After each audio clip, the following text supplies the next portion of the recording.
ॐ कर्पूरगौरं करुणावतारं संसार सारं भुजगेन्द्रहारं सदा वसन्तं हृदयारविन्दे सदा वसन्तं हृदयारविन्दे भवं भवामि सहितं नमामि सहितं नमामि। ओम नमः शिवाय। समस्त शैव भक्त शैव उपासक मानको ये अधम सर्वक तार गभीरतम प्रदेश ओम नमः शिवाय आरंभ होइछि श्रावणी व्रत।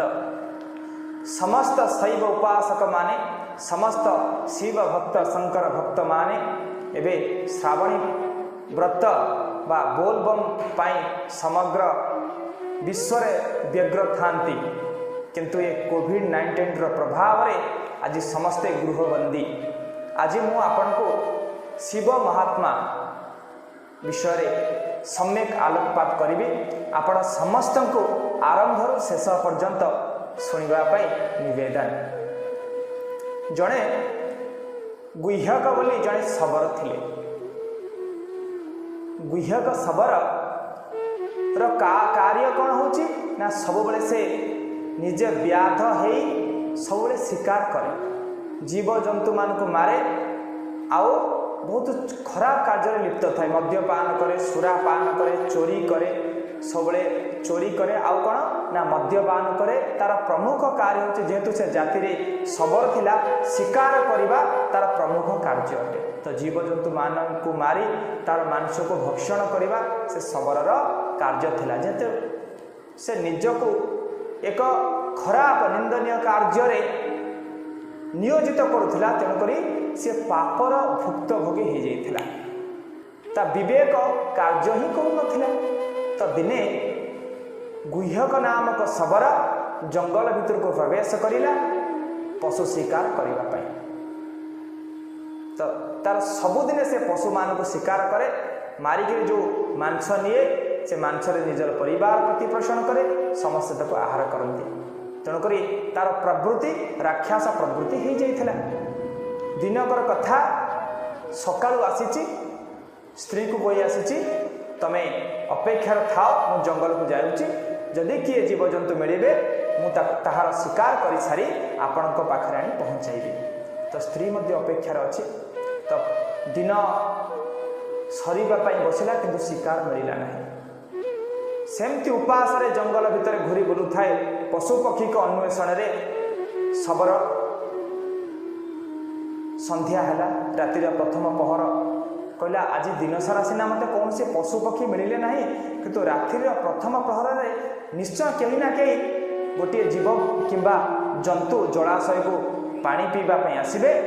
मु ताको अपेक्षा करी रहिबी, से माने जेतेबेले जलाशय निकट को तृष्णा निवारण करने पई आसीबे सेतेबेले मु तांको सर मारी हत्या करिबी। एई कथा भाबी शबर जनक गुह्यक शबर जनक कौन कला ना एक बेल गछ उपर को चढ़ीगला। से दिन थाए श्रावण मासर प्रथम सोमवार, बेल गछ उपर चढ़ीगला। शिव चतुर्दशी श्रावण प्रथम सोमवार बेल गछ उपर को चढ़ीगला। किए ना गुह्यक शबर। बेल गछ उपर चढ़ी अपेक्षा कर रही थाए गुह्यक शबर केतबळे गोटे जीव किबा जंतुटी आसीब, से ताको शिकार करिब। शिकार करे नहीं गले स्त्री तार अपेक्षार थिबो। एक कथा भाबिकरी गुह्यक शबर कौन कला ना बेल गछ उपर चढ़ीगला। रातिर प्रथम प्रहर बेल गछ उपर चढ़ुता, बेल तार पाद रे धीरे धीरे चढ़ुता, हाथ बाजिक गोटे बेल पत्र छिंडिकी बेल गछ मूले थिबा शिवलिंग उपरे पड़िला। जितेबले बेल गछ उपरे चढ़िला गोटे बेल पत्र छिंडिकी तार शिवलिंग तले थिबा शिवलिंग उपरे पड़िला, सेही समय वर्षार जल बिंदु मध्य से लिंग उपरे पड़िला।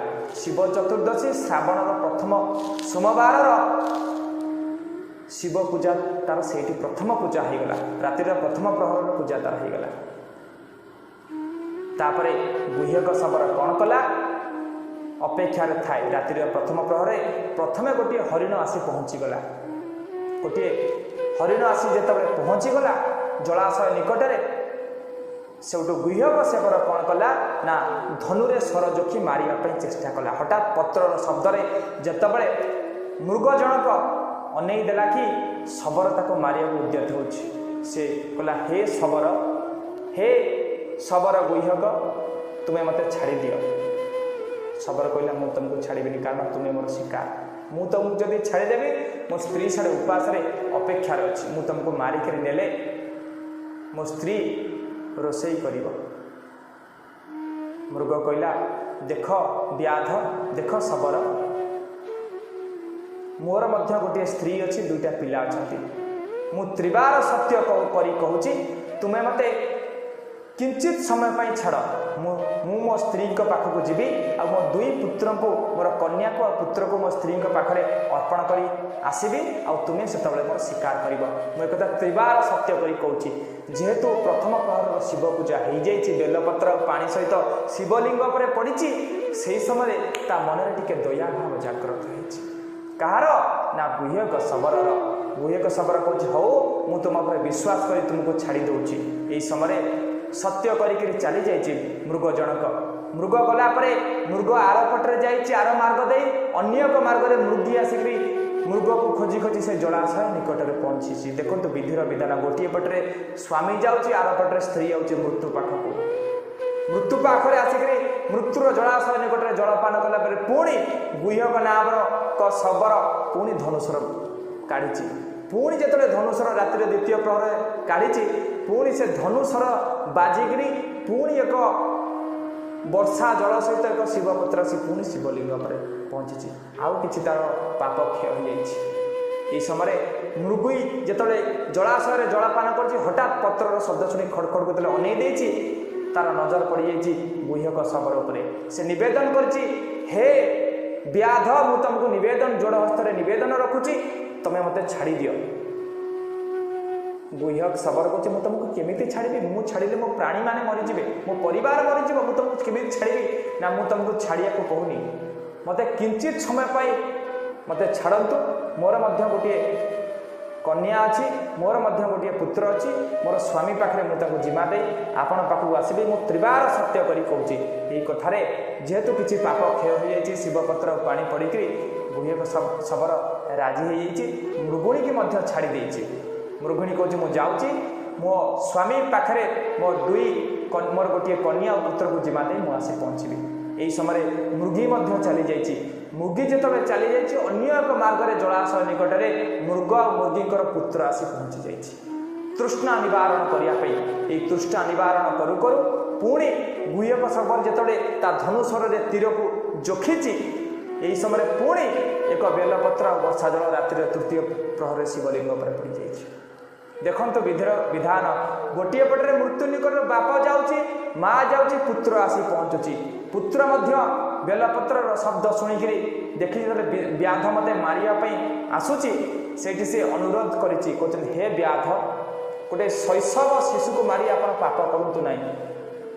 व्याध कहे पाप कौन मोर बा साढ़े परिवार अपेक्षार अच्छा बहुत अनुरोध कर शिशु मृगटी कही देखु मोर बापा माँ को थरे मात्र देखा कर आशीर्वाद नहीं आसबि आपण मत छाड़ी दिंतु। बहुत विनती है व्याध मनरे गुह्यक शबर मनरे दया आसी गुह्यक शबर कहते हो तुम्हें जाओ सेठू खुशी डे डे चली जाइए पितामाता को देखा मृग शिशुटी यही समय मृग कन्या पानी पीवाई पुणी आसी जलाशय निकट में पहुँची जिते से देखी व्याधर यही सरमारी अवस्था व्याध सर मारू रातिर चतुर्थ प्रहर में पुणी थे बेलपत्र पानी पड़ी तार समस्त पाप क्षय हो जाइए। मृग कन्या निवेदन रखी कि हे व्याध आपण मत छाड़ी दिंतु मु मोर पितामाता को मो भ्राता को दर्शन करी मु आपण पाखे आसी पहुँची जीवी मत आपण जहाँ इच्छा सेया करेंगे। यही कथा शुणी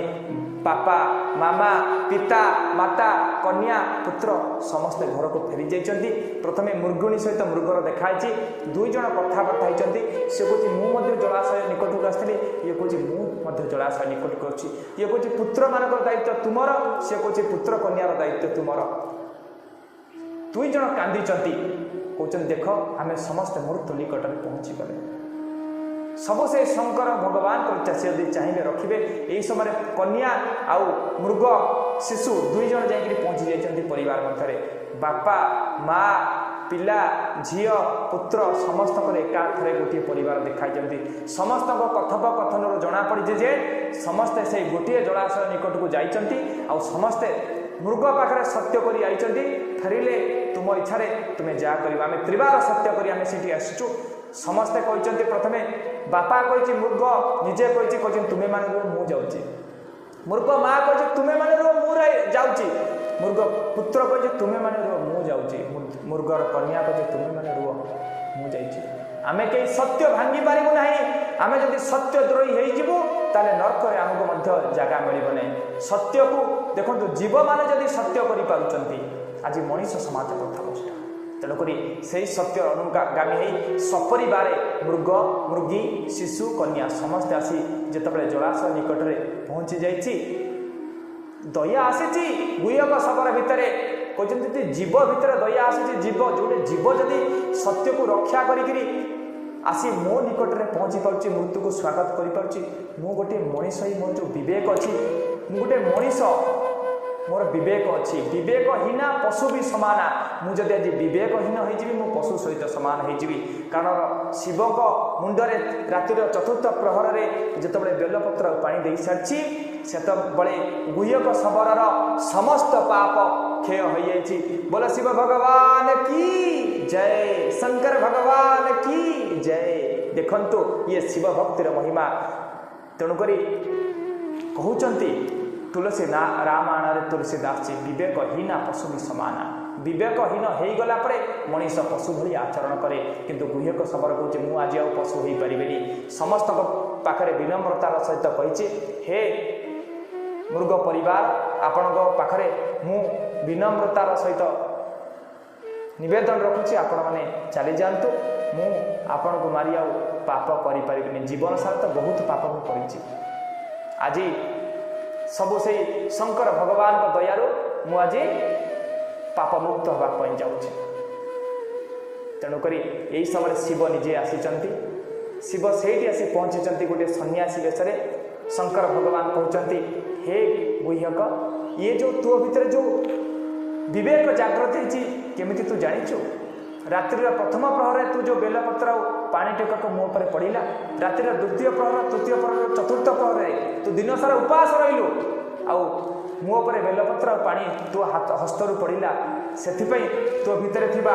पाप दूरीभूत हो गला तो भितर विवेक जागृत होला तेणुक ये कथा जदि समस्त मनीष माने समस्त मानव जाति निजको भगवान को पदार विंदर समर्पित करेंगे श्रावण व्रत करेंगे शिवलिंग उपवास सहित जल आ बेलपत्र दान करेंगे ताले मध्य पाप मुक्त हम तेणुक आपको निवेदन जीवे दया भव जीव मान प्रति दया कर जीव मान को हत्या कर ना पशु हत्या आज धीरे धीरे ये धरापृष्ठ में बढ़ी बढ़ी चली पापर भार बढ़ी बढ़ी चली तेणुक आपण मान निवेदन घर को मशाणी करूँ ना घर को मंदिर करूँ मल्ला डेड बॉडी माछ कंकड़ा छेली जीव जंतु मान को मारतु ना निज काया को अपवित्र कर आमिष भक्षण करूँ ना समस्ते शिवंक चरण रे शंकर भगवान को चरण रे समर्पित हो। सर नमस्कार।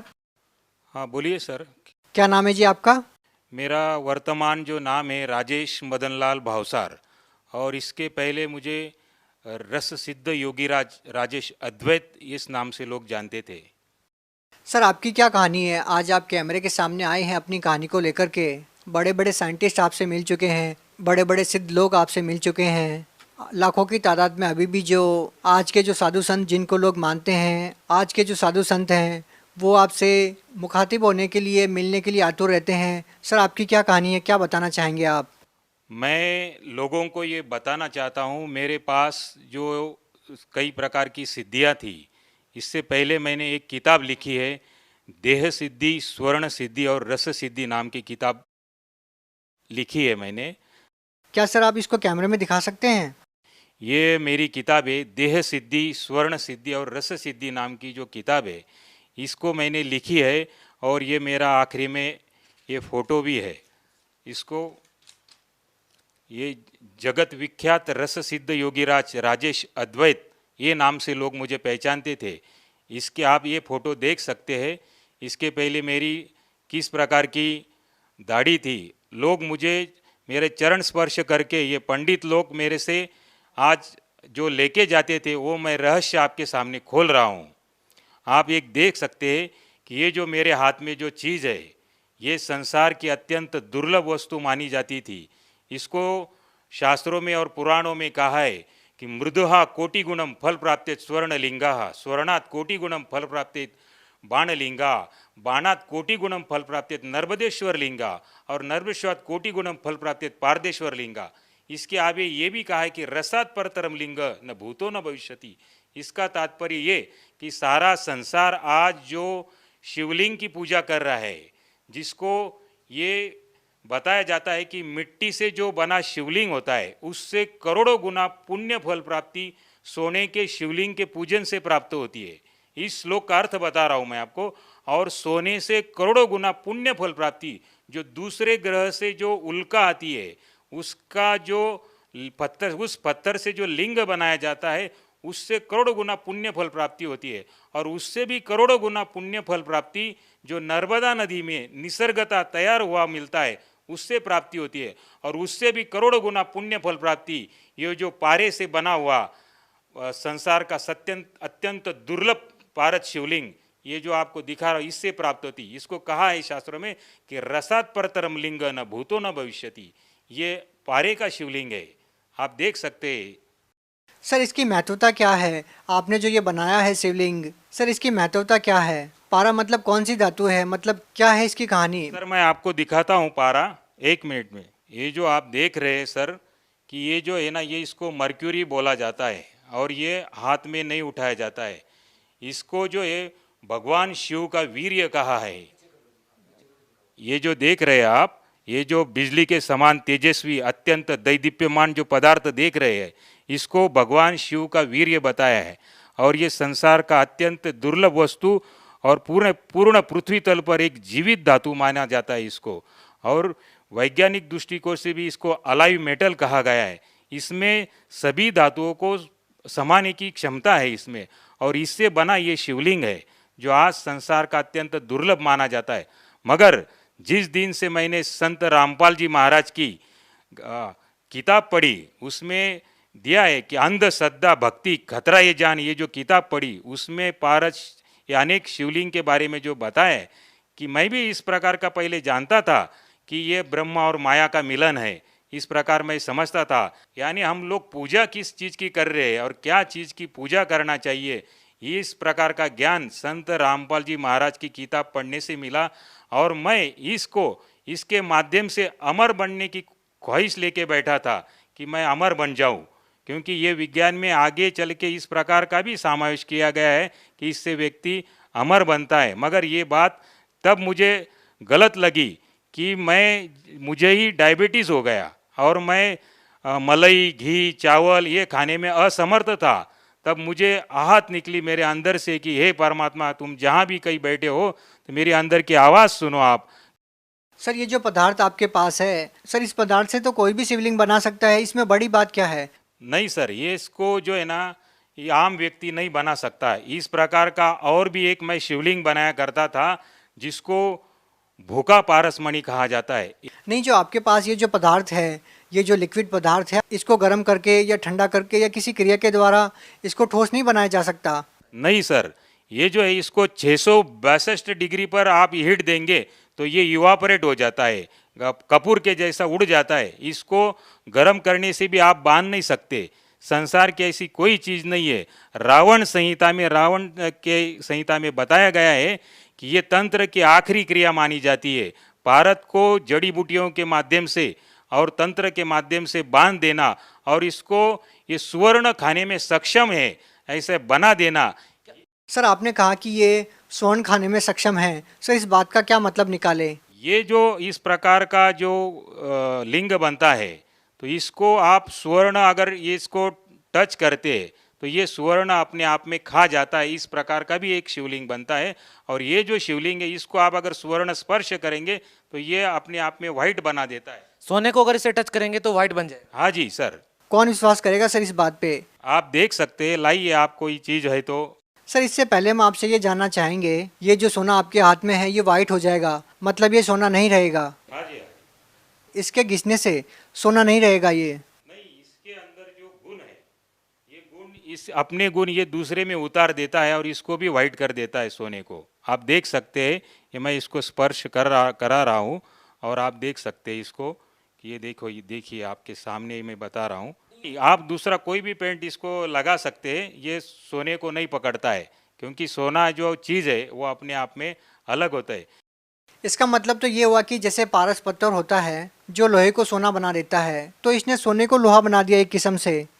नहीं, ये नहीं कह सकते हम, मगर कि जो दूसरा आता है इसमें से, जो ये सोने को खाता है, भूखा पारस मणि, बुभुक्षित पारस कहते हैं इसको, तो ये सुवर्ण खा जाता है। और ये इसकी जो क्षमता है वो कितना पचा जाएगा अपने में सोना, इसका कोई अंदाज़ा नहीं रहता है। आपका कहने का मतलब है कि आप में इतनी सारी सिद्धियां हैं या आप इतनी विद्याओं को जानते हैं कि आप वो भी चीज़ बना सकते हैं जो लोहे को सोना बना सकती है या फिर सोने को खा सकती है, वो आपने बना ही दिया। हाँ जी, मैं कुंभ मेले में भी जो है मेरे पास गाड़ी भर भर के ये जो नागा साधु वगैरह सब लोग आते थे, और मैं ये पारे के माध्यम से चांदी बनाने का प्रोग्राम दिखाया करता था कि ये सारी चीज़ रखी हुई है और इनसे आप ये चीज़ इसमें डालेंगे तो इस प्रकार का सोना चांदी, ये मैं बना के खुद लाभ देता था लोगों को। मगर जिस दिन मुझे ये समझ में आ गई कि ये जो ज्ञान जो है ये अधूरा है, संत रामपाल जी महाराज जी का मैंने सत्संग देखा टीवी पे, और उसमें वो बता रहे थे, उंगली घुमा के ऐसे बता रहे थे कि ये ब्रह्मा विष्णु महेश भी नाशवान है और इनकी भी जन्म मृत्यु होती है।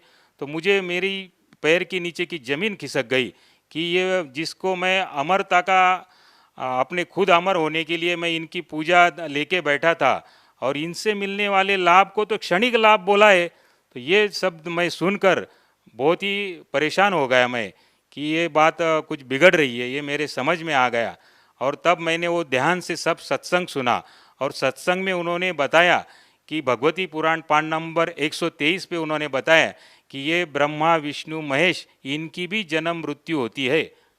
सर आपने अपने आप को विश्वविख्यात बताया, तो हम आपसे जानना चाहेंगे, तो आप कहाँ से विश्वविख्यात हो गए? ऐसे कौन से लोग आपको मिले जिस आधार पे आप ये कह रहे हैं कि मैं विश्वविख्यात था? किन किन लोगों से मुलाकात हुई आपकी इस दौरान जब से आपने ये विद्याएं सीखी है, इतने बड़े बड़े कारनामे आपने करने सीखे हैं? सर 1996 में वर्ल्ड पीस कॉन्फ्रेंस हुआ था, उसमें मैंने कई साइंटिस्टों के साथ डिस्कशन किया, और उसमें अमेरिका के डॉक्टर ईसीजी सुदर्शन, जिन्होंने कई आइंस्टाइन की सिद्धि फ्लॉप कर दी है। सर बोलने को तो कुछ भी बोल सकते हैं, इस बात का प्रमाण है आपके पास? जी हाँ, मेरे पास फोटोग्राफ्स है, आप देख सकते हैं। ये देखिए, ये वर्ल्ड पीस कॉन्फ्रेंस 96, इसमें ये इन कौन है सर ये डॉक्टर ईसीजी सुदर्शन, जिन्होंने कई आइंस्टाइन की थ्योरी फ्लॉप कर दी है, और इनको भी मैंने डिस्कशन बताया था, और ये भी शुरू में नहीं मान रहे थे कि इस प्रकार का कोई होता है चीज़। तो जब इनको प्रमाणों के साथ मैंने ये सब चीज़ें बताई, तो उन्होंने भी ये लोहा मान लिया कि सचमुच ये जो आप बता रहे ये सही ज्ञान है।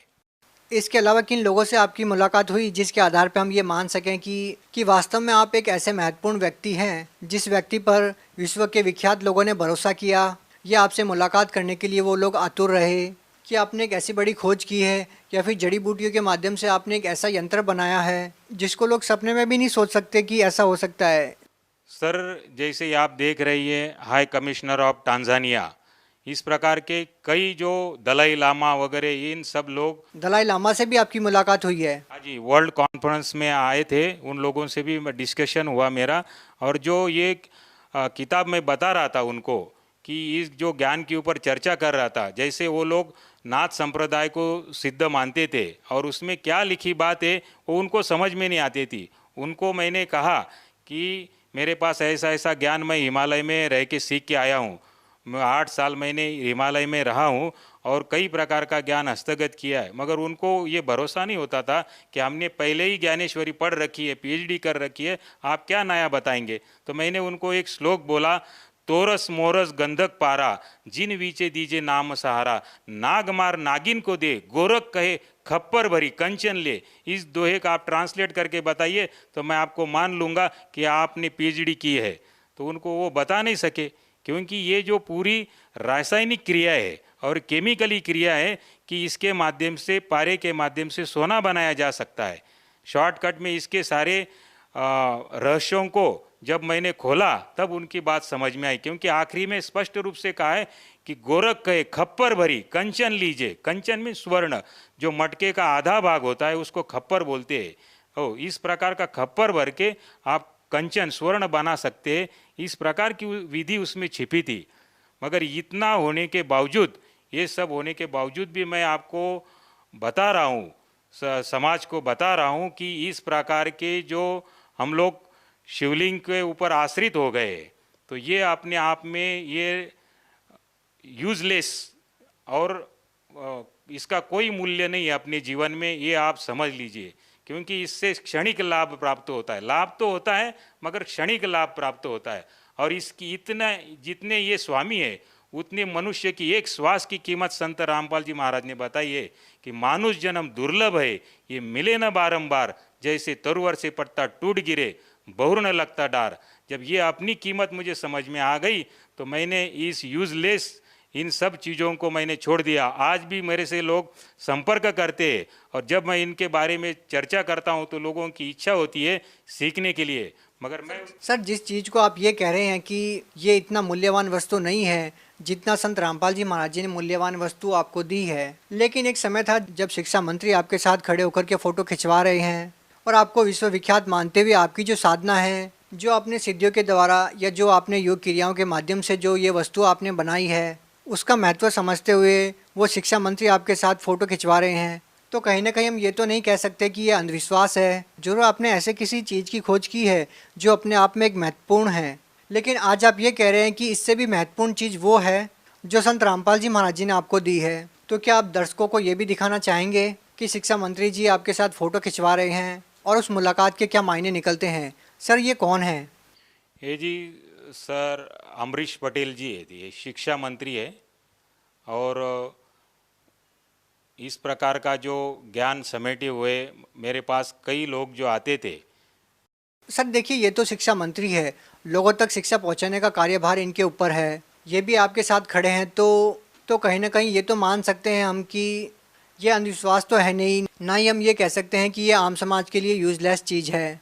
तो इनके साथ जब आपकी बातचीत होती है तो क्या बातचीत होती है आपकी इनसे, और आप इनको भी क्या संदेश देना चाहेंगे? ये भी अपने आप में ये माने बैठे थे कि ये जो चीज़ है यही लास्ट स्टेज है किसी भी वस्तु को एक ऐसे मुकाम पर पहुंचने के लिए जिससे लोगों को प्रभावित किया जा सके।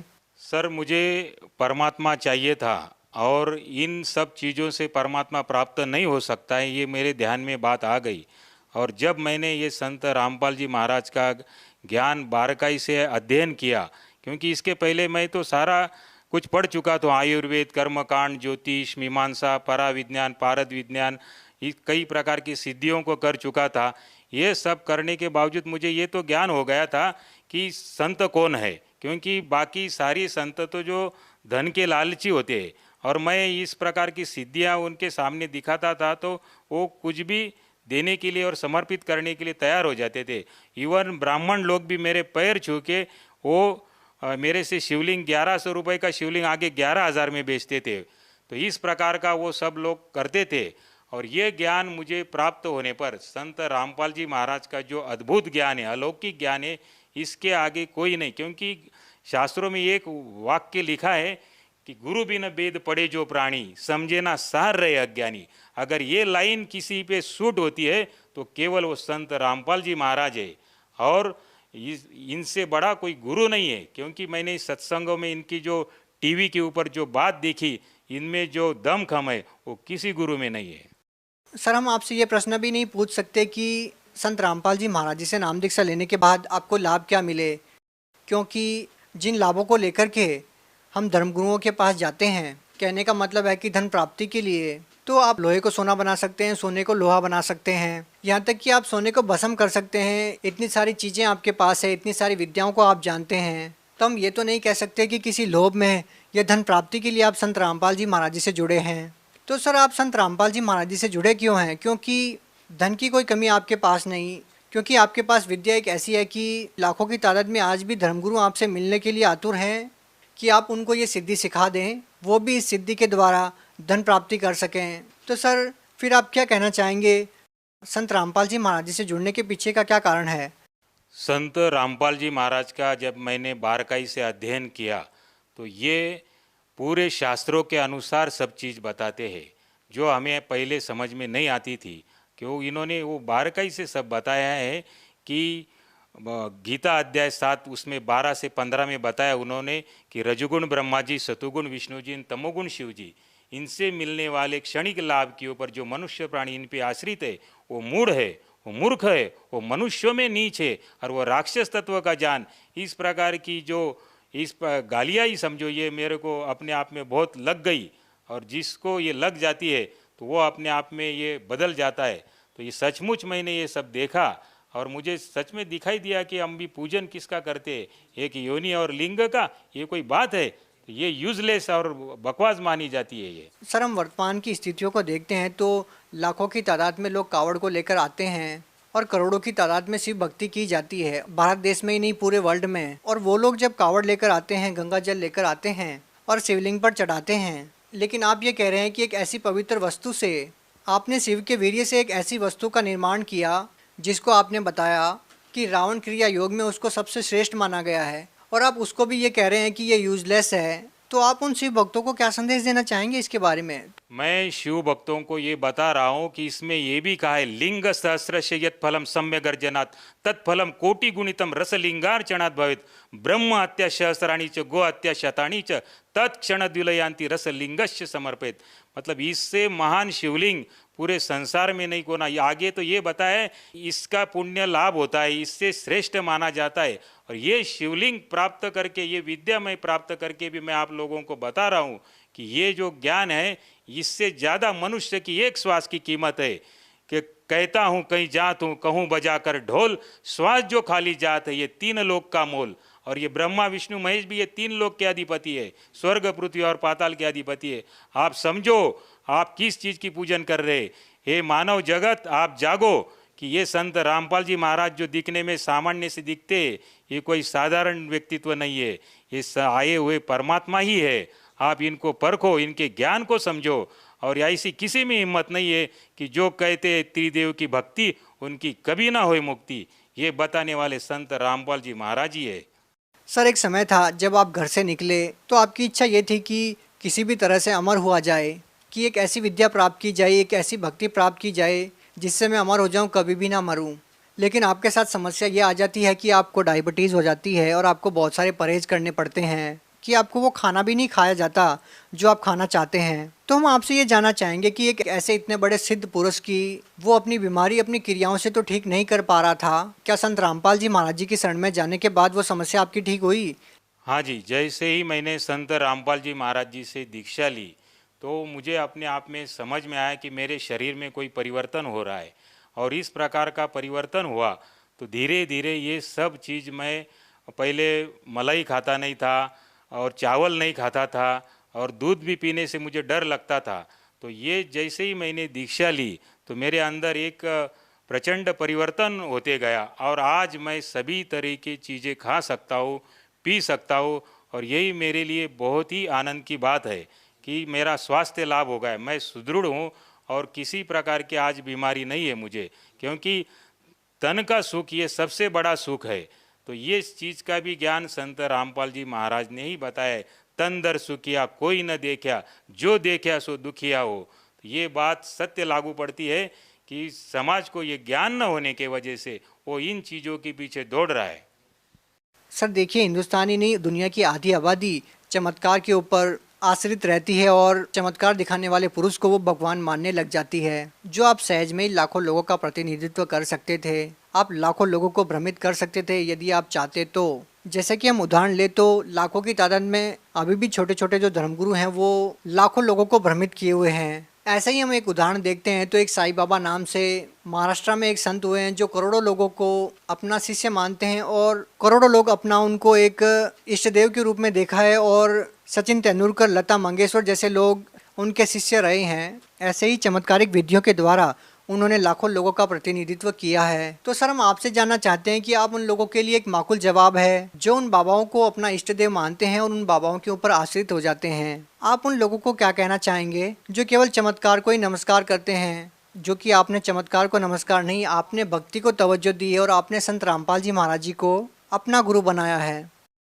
सर, संत रामपाल जी महाराज में जो बात है वो आज तक किसी धर्मगुरु ने ये बात दिखाई नहीं, क्योंकि उन्होंने जो भी बात बताई है पूरा भगवत गीता के अनुसार, वेद शास्त्रों के अनुसार, उसमें उन्होंने ये बताया कि कबीर देव ये भगवान है, ये सोम प्रभु है, अमर परमात्मा है। और जब ये बात भी मुझे लग गई, क्योंकि ब्रह्मा विष्णु महेश तो नाशवान है और ये अमर परमात्मा तो ये है, तो जब से मैंने ये बात सुनी, क्योंकि मेरे अंदर वो जिज्ञासा ही थी कि अमर बनने की जिज्ञासा, तो ये जिज्ञासा से लेकर मैं उन बातों की खोज करता गया। और जो संत रामपाल जी महाराज ने जो बातें बताई है तो वो 100%, 1001% सत्य बात है और इससे बड़ी कोई बात नहीं दिखती मुझे। सर इसमें कोई संदेह नहीं है कि आपके अनुभव को सुनकर के लाखों की तादाद में लोग प्रभावित होंगे, लेकिन साथ में ही उनके जहन में सवाल ये भी आएगा कि जिस संत से आप जुड़े हैं वो अभी जेल में है, तो वो कैसे वो उस संत से नाम दीक्षा ले सकते हैं जो जेल में है? वो कैसे उन लोगों के जो कष्ट हैं, उनके जो दुख हैं वो दूर कर पाएंगे? इसमें संत रामपाल जी महाराज ने पूरे वर्ल्ड में हर डिस्ट्रिक्ट में उनके सेंटर है, जो नीचे जो पीली पट्टी आती है। सर सेंटर है वो ठीक है, लेकिन लोगों को ये विश्वास ही नहीं हो पाएगा कि जो संत खुद जेल में है वो दूसरे लोगों को राहत कैसे दे पाएंगे। ऐसा होता है कि जो संत होते हैं उनमें सिद्धि होती है और वो सिद्धि वाचा सिद्धि होती है। केवल स्पर्श मात्र से भी या शब्द मात्र से भी वो किसी प्रकार का भी कोई भी चीज़ का निर्माण कर सकते हैं। तो सर लोगों के जहन में सवाल ये भी तो आएगा कि वो बाहर क्यों नहीं आ जाते? ये एक तरीका होता है कि किस प्रकार क्या चीज़ करनी है वो संत ही समझ सकते हैं। बाहर आने का मतलब ये तो नहीं कि वो कुछ कार्य नहीं कर रहे, वो वहाँ बैठे बैठे ही सब कार्य कर सकते हैं। और तत्व ज्ञान के हिसाब से या दिव्य दृष्टि से अगर हम देखा जाए तो ये जिस ब्रह्मांड में हम लोग रह रहे, तो ये ब्रह्मांड ही हम त्रिगुणमयी माया से बंधा हुआ है और सभी हम लोग जेल में हैं और इस जेल से ही छुटवाने के लिए वो आए हैं।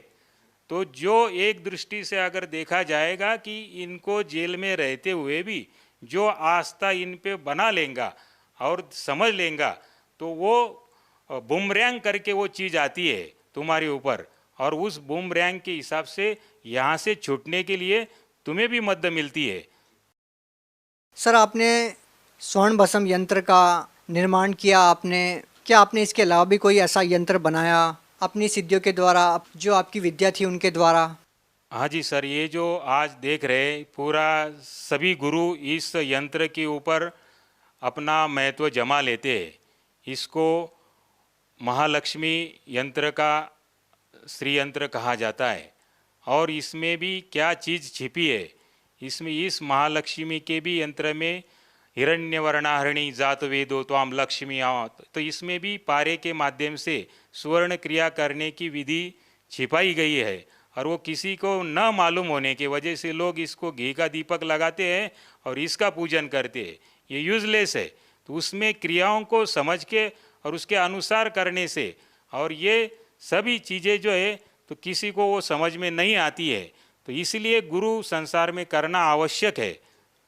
सर आपने जो यंत्र बनाया था उस यंत्र ने सोने की धातु को अपने रंग में बदल दिया, लेकिन सर लोगों को शंका ये हो सकती है कि आपके हाथ में कोई और वस्तु हो या आपने जिस सोने को वाइट किया है वो वाइट वस्तु कुछ और हो। तो लोग आपसे ये ज़रूर जानना चाहेंगे कि अगर वो सोना आपके पास लेकर आते हैं तो क्या उस धातु से आप उसको भी वाइट कर सकते हैं? हाँ जी, बिल्कुल, कभी भी कहीं भी ये चीज़ हो सकती है। तो आपके जो कहने का मतलब है कि आपने अभी तक जो क्रियाएं की, आपने जो विद्या सीखी वो बिल्कुल यूजलेस है और सही जो चीज़ है वो संत रामपाल जी महाराज जो भक्ति बता रहे हैं वो है। हाँ जी, बिल्कुल ये ऐसा ही है, क्योंकि संत रामपाल जी महाराज ने जो जो बातें बताई है आज तक संसार में किसी गुरु ने नहीं बताई है। उन्होंने गुरु ग्रंथ साहिब के अनुसार भी सिद्ध कर दिया कि हक्का कबीर करीम तू बे एब परवरदिगार, कि ये कबीर साहिब ये सोम परमात्मा है और ये अमर परमात्मा यही परवरदिगार है। सर आपने शिव भगवान को मानने वाले लोगों को एक संदेश दिया कि आप जो साधनाएं कर रहे हैं वो साधनाएं करने की नहीं है, संत रामपाल जी महाराज जी से नाम दीक्षा लो। तो क्या ये माना जाए कि संत रामपाल जी महाराज शिव भगवान की या देवी देवताओं की भक्ति छुड़वाते हैं? नहीं, संत रामपाल जी महाराज तो ये बताते हैं कि जैसे तहसीलदार साहब है, कलेक्टर साहब है, मंत्री साहब है, मुख्यमंत्री साहब है, प्रधानमंत्री साहब है और राष्ट्रपति साहब है, तो ये भी अपने स्तर के साहब है। साहब यानी स्वामी प्रभु है ये। और तहसीलदार को अगर हम राष्ट्रपति कहेंगे तो ये बात गलत हो जाती। वो इतना ही समझा रहे कि तुम तहसीलदार को तहसीलदार ही साहब बोलो। तो ये जो है ये अपने स्तर के प्रभु है, तीन लोक के अधिपति, तीन लोक के भगवान है। सर संत रामपाल जी महाराज जो है देवी देवताओं की भक्ति छुड़वाते नहीं है, तो ये तो उन देवी देवताओं के मंत्र प्रदान करते हैं जिससे ये देवी देवता भी किस प्रकार लाभ पहुंचा सकते हैं। लेकिन सर लोग मंत्र तो कर रहे हैं ना, ओम नमः शिवाय वगैरह, भक्ति तो कर ही रहे हैं। तो ये जो है ये मंत्र शास्त्र प्रमाणित नहीं है। संत रामपाल जी महाराज भगवत गीता खोल के बताते हैं कि उसमें तो केवल बताया मुझ माम ब्रह्म का केवल ओम एकाक्षरीति मंत्रम, उसमें बताया है कि वो बताते हैं कि संत रामपाल जी महाराज बताते हैं कि ओम मंत्र इसमें बताया, फिर ओम नमः शिवाय कहाँ बताया है। तो आपके कहने का मतलब ये है कि संत रामपाल जी महाराज जी देवी देवताओं के जो मंत्र बताते हैं वो शास्त्रों के अनुसार है और उन्हीं मंत्रों को करने से देवी देवता लाभ दे सकते हैं। जी हाँ, बिल्कुल संत रामपाल जी महाराज जो बता रहे उन्हीं के अनुसार भक्ति करने से ही लाभ होगा। अंत में सर आप भगत समाज को क्या संदेश देना चाहेंगे? मैं समाज को ये प्रार्थना कर रहा हूँ, हृदय से प्रार्थना कर रहा हूँ कि आप इन चीज़ों के पीछे ना दौड़े, ये शिवलिंग के पीछे ना दौड़े, क्योंकि इससे संसार की श्रेष्ठतम वस्तुएं मैंने निर्माण कर रखी थी और इसके ऊपर कोई चीज़ नहीं है। और इसके बावजूद मैं आपको बता रहा हूँ कि इतनी कीमत, उससे ज़्यादा कीमत तो मनुष्य के एक श्वास की है।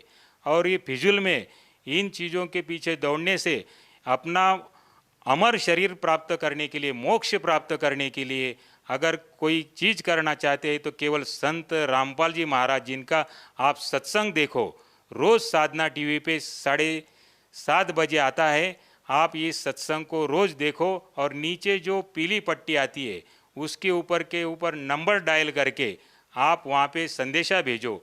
आपको कोई किताब चाहिए या नामदान लेना है तो सभी चीज़ें का डायरेक्शन आपको वहाँ से प्राप्त हो जाएगा। जी धन्यवाद।